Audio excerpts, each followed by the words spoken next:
morning and welcome to Pakistan Today News from our London studio. I'm Chris Taylor. Prime Minister SHEHBAZ Sharif is set to embark on a 2-day official visit to Doha, Qatar, where he will meet the Qatari Emir, the Foreign Office has announced. During his visit to Qatar, the Prime Minister is expected to hold wide-ranging talks covering trade, investment, energy cooperation, infrastructure development, and manpower export. Officials say the discussions aim to further strengthen long-standing ties between the two countries, built on deep-rooted fraternal relations and mutual trust. Both sides are also expected to exchange views on regional peace, stability, and shared political interests. The Prime Minister will be accompanied by senior officials, including the Deputy Prime Minister and Foreign Minister, underscoring the importance Islamabad places on its partnership with Doha.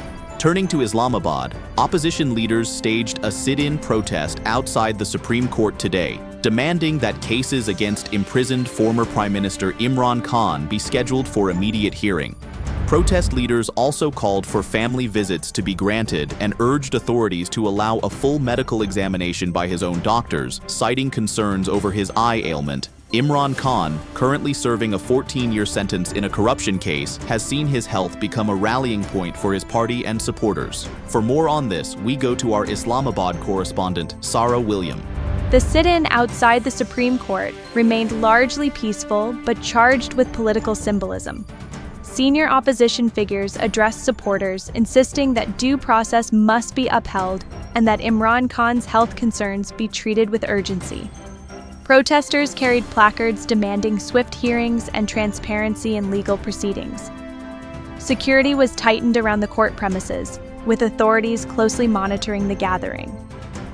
Opposition leaders say demonstrations could expand nationwide if their demands are not addressed. Thank you, Sarah William, for that report from Islamabad. Pakistan's Parliamentary Secretary for Information and Broadcasting, Barrister Danyal Chaudhry, has reiterated that national security is non-negotiable following recent Pakistani strikes on terrorist targets in Afghanistan that reportedly killed more than 80 militants. Chaudhry stated that while Pakistan prefers peaceful dialogue, it will act decisively when Afghan territory is used to launch attacks on its soil. He urged the Afghan government to dismantle terrorist sanctuaries and accused India of supporting militant groups. Officials, including the governor of Khyber Pakhtunkhwa, reaffirmed unity with the armed forces and stressed that defending Pakistan's sovereignty remains paramount in the ongoing counter-terror campaign. In the Middle East, tensions are rising after Iran warned that any U.S. military action, even limited strikes, would be considered an act of aggression. The warning follows remarks by U.S. President Donald Trump, who said he is considering limited strikes on Iran if diplomatic talks fail. Tehran's foreign ministry spokesman emphasized that no attack would be truly limited and vowed a strong response. Indirect talks under Omani mediation are scheduled this week, but uncertainty continues to cloud the diplomatic track.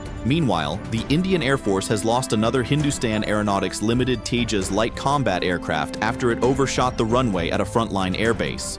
The pilot safely ejected, according to Indian media reports. In response, the IAF has grounded its fleet of around 30 single-seat Tejas jets for comprehensive technical inspections amid concerns about possible faults. This marks the third reported Tejas loss since its induction, while delays continue in deliveries of the Tejas Mk1A variant. In Mexico, authorities say top cartel boss Nemesio El Mencho Oseguera was killed in a military raid, triggering immediate retaliation by cartel gunmen. Highways across several states were blocked with burning vehicles, and businesses were torched as violence spread. Tourist destinations such as Puerto Vallarta saw flights canceled, and residents were urged to remain indoors. Officials fear a potential power struggle within the cartel could lead to prolonged unrest. The United States government has praised the operation, but Mexico now faces renewed security challenges as rival factions vie for control.